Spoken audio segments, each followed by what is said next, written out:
Salut à tous, c'est les théories. Aujourd'hui, première vidéo de la chaîne. On va parler de la théorie suivante, les hommes n'ont pas marché sur la Lune. Ah, l'espace. Même aujourd'hui, ce thème reste captivant. Le monde de l'infiniment grand, avec ses planètes et ses satellites. D'ailleurs, l'homme a marché sur la Lune. Mais est-on sûr de ça? C'est ce qu'on va voir aujourd'hui. Tout d'abord, replaçons tout dans le contexte. On est en pleine guerre froide, les Américains et l'URSS font la conquête de l'espace. Pour ce faire, l'URSS prend la tête de l'espace dès 1957 en envoyant un chien du nom de Laika dans l'espace. Puis ils envoient le premier homme du nom de Yuri Gagarin. C'est quand même le premier homme à avoir été dans l'espace. Plutôt balèze le mec. Bon, ouais. Cette histoire n'a pas plu aux Américains qui décident d'envoyer le premier homme sur la Lune. Et c'est le président JFK, donc John Fitzgerald Kennedy, lui-même qui a annoncé ça en 1961. Il a dit que les Américains poseraient le pied sur la Lune avant la fin de la décennie. Et c'est chose faite, puisque le 20 juillet 1969, Neil Armstrong et Edwin Aldrin sont retransmis en direct de la Lune partout dans le monde. Ouais, c'est un peu plus classe que les anges et les ch'tis. Les images sont encore disponibles pour les plus curieux, et elles sont dans la description. Mais des questions se sont posées autour de cette expédition, et c'est ce qu'on va voir aujourd'hui. Tout d'abord, regardez ces images. Ça ne vous choque? Il n'y a aucune étoile alors que nous sommes sur la Lune. Louche quand même. Bon, les gars de la NASA se défendent en disant que le séjour d'Apollo 11 s'est déroulé pendant le jour lunaire, c'est-à-dire sous forte exposition solaire. Les appareils photo étaient paramétrés pour, ce qui explique l'absence d'étoiles, un peu comme si on prenait une photo en plein jour sur Terre. D'autres clichés de différentes missions Apollo laisseront d'ailleurs apparaître Vénus et quelques astres. Deuxième problème, regardez ces deux photos. Elles ont exactement le même arrière-plan, ce qui laisse penser qu'ils auraient juste pris un fond de cinéma. Encore une fois, la NASA s'explique en disant qu'il est tout à fait possible de prendre sur Terre deux photos d'une même colline sans que ça ne chante grand monde.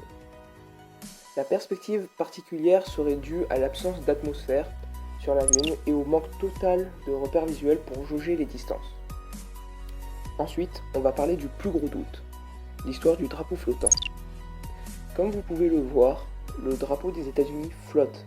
Or, sur la Lune, il n'y a pas d'atmosphère, donc il n'y a pas de vent. Alors, comment le drapeau peut-il flotter? En réalité, si on écoute la NASA, il y aurait une tige métallique dans le drapeau, ce qui le maintient droit. Puis, pour l'effet de mouvement, c'est à cause de la position dans laquelle est le drapeau dans la fusée, durant le voyage. Voilà encore un problème. Regardez ces images. On voit bien qu'un pas fait une marque dans le sable lunaire. Alors comment se fait-il qu'un engin comme la fusée ne fasse aucune trace? Pour finir, regardez la vidéo du décollage. L'engin décolle comme par magie. Alors certes, la gravité est moins forte que sur Terre, mais bon, quand même les mecs, quoi. Le truc il s'envole comme par magie là. Donc pour conclure, il est difficile de savoir si les Américains ont tout truqué ou pas. En effet, on est en pleine guerre froide. Donc les Américains auraient pu tout mettre en scène pour dépasser l'URSS, mais l'URSS aurait tout aussi pu créer toutes ces histoires juste pour récupérer leur place dans l'espace. Je pense donc que de toute façon, on ne saura jamais la vérité. Personnellement, je pense que les Américains sont bien allés sur la Lune. Après, il est vrai que certaines choses pourraient montrer l'inverse. Pour les gens qui connaissent bien le sujet, vous pouvez remarquer que je n'ai pas parlé de tout, comme du C sur la pierre lunaire, mais tout simplement car je pense que toutes ces autres histoires sont des fakes et sont moins réalistes que les autres, tout simplement. Avant de terminer, voici quelques infos sur la Lune. Tout d'abord, saviez-vous qu'on peut trouver une statuette sur la Lune? Cette statuette sert tout simplement à rendre hommage à tous les astronautes qui sont morts dans l'espace. Nous pouvons également trouver notamment du caca. Ouais. En fait, je m'explique. C'est les astronautes des différentes missions Apollo qui ont laissé leurs besoins sur la Lune.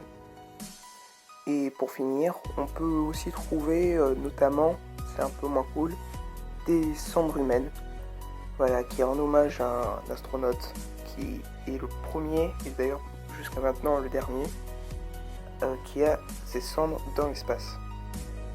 Voilà, c'est déjà la fin de la vidéo. N'oubliez pas de vous abonner, de partager, bien évidemment de liker la vidéo tout simplement. Et dernière chose, sachez que j'ai un petit Twitter où vous pouvez me follow pour me proposer des théories et suivre l'actualité de la chaîne. Allez, salut et pensez aux théories.